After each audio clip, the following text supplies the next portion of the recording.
নমস্কার, আমার ইউটিউব চ্যানেলে আপনাকে স্বাগত। তো আজকের বিষয়টা খুব ইন্টারেস্টিং।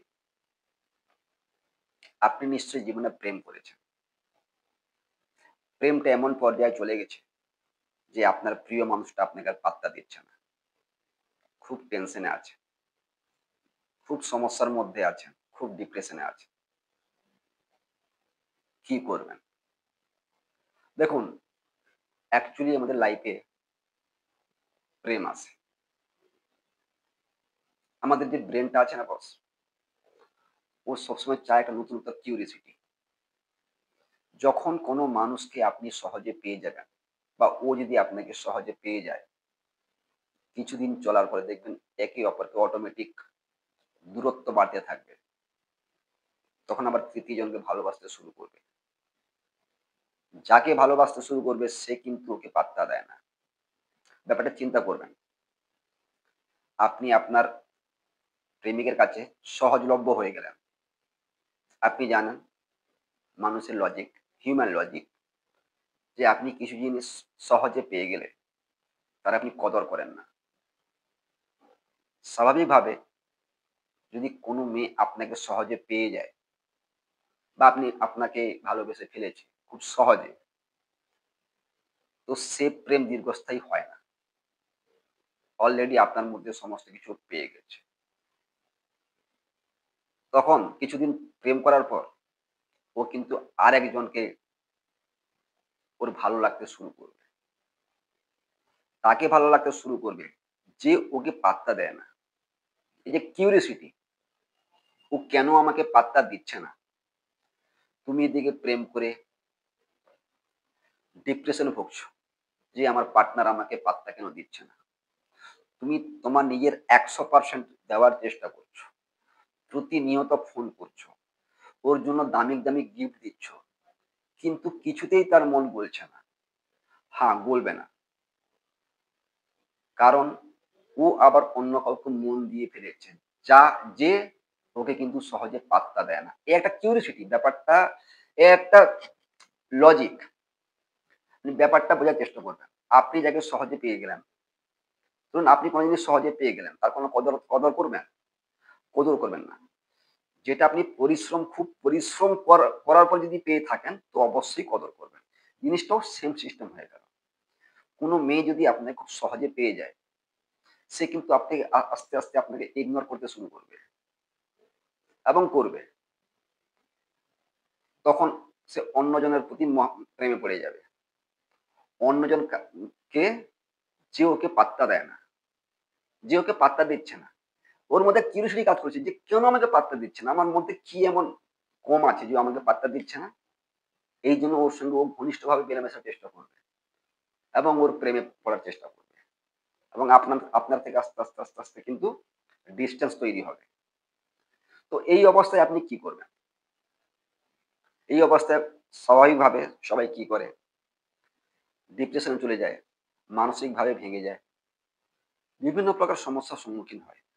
অনেকে আবার নেশাও ধরে নেয়, অনেকে আবার আত্মহত্যাও করে নেয়।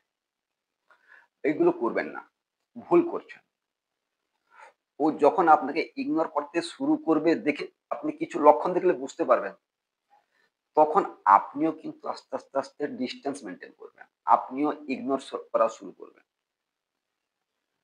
তাহলে তার মধ্যে আবার কিউরিওসিটি বাড়বে। এই মানুষটা আমাকে আবার কেন ইগনোর করছে?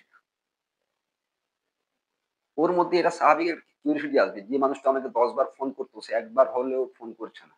কেন? তার মধ্যে কিউরিওসিটি বেড়ে যাবে।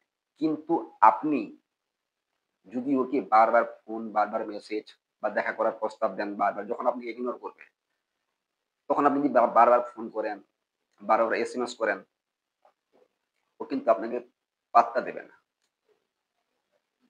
এই অবস্থায় আপনাকে নিজেকে সরিয়ে নিতে হবে। ঠিক সেই সময় আপনি একটু ডিসট্যান্স মেইনটেইন করুন। ও যেমন ইগনোর করছে, আপনিও তাকে ইগনোর করুন। ডিসট্যান্স মেইনটেইন করুন। আর সেই সময়টা নিজের প্রতি একটু ধ্যান দিন। নিজে মেডিটেশন করুন, জিমে যান, ভালো বই পড়ুন, নিজেকে ডেভেলপ করুন। ওই সময়টা কিন্তু সমস্ত পুরুষ মানুষের কনফিডেন্স লেভেল একদম লো হয়ে যায়। যে আমার মধ্যে কি এমন নেই যেটা ওর মধ্যে আছে। আপনি ওর ছেলেটা থেকে তো হাজার গুণ ভালো, বাট ওর পিছনে ও ছুটছে আপনাকে ছেড়ে। তখন আপনার অ্যাকচুয়ালি কনফিডেন্স লেভেলটা একটু আপনার প্রতি সন্দেহ হবে, নিজের প্রতি নিজের সন্দেহ হবে যে আমার মধ্যে কি এমন কম আছে বা আমার মধ্যে কি এমন নেই যে ওই ছেলেটার প্রতি আছে। সো আপনি তখন স্বাভাবিক রূপে আপনি আপনার কনফিডেন্স লেভেলটা কমে যাবে এবং আপনি খুব চিন্তা, ভাবনা, টেনশন, ডিপ্রেশনে ভুগতে থাকবেন। এই অবস্থায় আপনি ওকে সেম ইগনোর করুন। টোটালি ইগনোর করুন। একটা চান্সেস থাকবে ফিরে আসার। আপনি ওকে হাই হতাশে ভুগবেন, কান্নাকাটি করবেন, আমি তোকে ছাড়া বাঁচবো না। যত বলবেন, ও মানুষ আপনাকে ততটা ভ্যালু দেবে না। কোনো কোনো ভ্যালু দেবে না। আপনি যতক্ষণ সেখান থেকে ডিটাচ হয়ে যাবেন, উল্টে ওকে ইগনোর করা শুরু করবেন, 99% চান্সেস আছে ও ফিরে আসার। ওর মধ্যে আবার একটা কিউরিওসিটি তৈরি হবে। ও আমাকে কেন ইগনোর করছে? যে লোকটা ১০ বার আমাকে ফোন করতো, একবারও করছে না, কেন করছে না? তখন একটা চান্সেস থাকে যে ও ফিরে আসার। 90% চান্সেস থাকে। ও যখন আপনাকে ইগনোর করবে, আপনি সেই অবস্থায় নিজের উপর সময় দিন। উল্টাপাল্টা না ভেবে, বের ভাই যে যাবার সে যাবে, যে আসার সে আসবে। সেই সময়টা মেডিটেশন করুন, ভালো ভালো বই পড়ুন, জিমে যান, খেলাধুলার মধ্যে থাকুন। দেখবেন আপনি খুব আনন্দে থাকবেন এবং আপনার কনফিডেন্স লেভেলটা ধীরে ধীরে ধীরে ধীরে ভালো হবে, বেড়ে যাবে এবং নিজেকে খুব ভালো মনে হবে। এই অবস্থায় কিন্তু অনেকে কেউ আত্মহত্যা পর্যন্ত করেছে। নেশা, ড্রাগ, কান্নাকাটি, ডিপ্রেশন এগুলো তো আছে, অনেকে আবার আত্মহত্যাও করেছে। সো এগুলো করবেন না, করে কোনো লাভ নেই। যে যাওয়ার যাবে, যে আসার আসবে। তবে চান্সেস থাকে, আপনি যদি তাকে ইগনোর করেন তবে সে আসার চান্সেস থাকে। আপনি তাকে 100 দিয়েছেন, এবার থেকে ভাবছেন 200% দেবেন, কোনোদিন আসবে না। তো এই অবস্থায় আপনিও ইগনোর করুন, পাত্তা দেবেন না। নিজেকে সময় দিন, নিজেকে ভালোবাসুন, জিমে যান, ভালো ভালো বই পড়ুন, মেডিটেশন করুন। 3 মাস সময় দিন নিজেকে, দেখবেন ও ফিরে আসবে। 99% চান্সেস আছে, 99% চান্সেস আছে ও ফিরে আসবে। আপনি যদি উল্টে তার প্রতি পাগলামো দেখান অতিরিক্ত, যে আমি তোকে ছাড়া বাঁচবো না, মরে যাব, ভুল করবেন। ও আপনাকে আরো ডিস্টেন্স মেনটেন করবে। ও আপনাকে যেটুকু ডিস্টেন্স মেনটেন করতো তার 10 গুণ ডিস্টেন্স মেনটেন করবে। যদি আপনি একবার বলে দেন আমি তোমাকে ছাড়া বাঁচবো না, মরে যাব।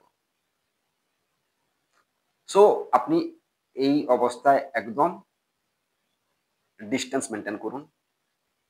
আপনিও ডিটাচ হয়ে যান, দূরে সরে যান, নিজেকে ভালোবাসুন, মেডিটেশন করুন, ভালো ভালো বই পড়ুন। দেখবেন উইদিন 3 মান্থস ফিরে আসবে, ব্যাপারটা মিলিয়ে নেবেন। আর ওর প্রতি আপনি বেশি দরদ দেখালে একুলে যাবে, ওকুলে যাবে, আপনি আর পাবেন না। আপনি অন্য মেয়ে পেয়ে যাবেন, কিন্তু সেই মানুষটাকে পাবেন না।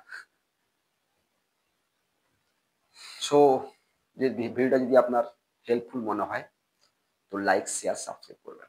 আর যদি কোনো কিছু জিজ্ঞেস করার থাকে আপনি কমেন্টে জানতে পারেন। অবশ্যই রিপ্লাই দেওয়ার চেষ্টা করুন। নমস্কার।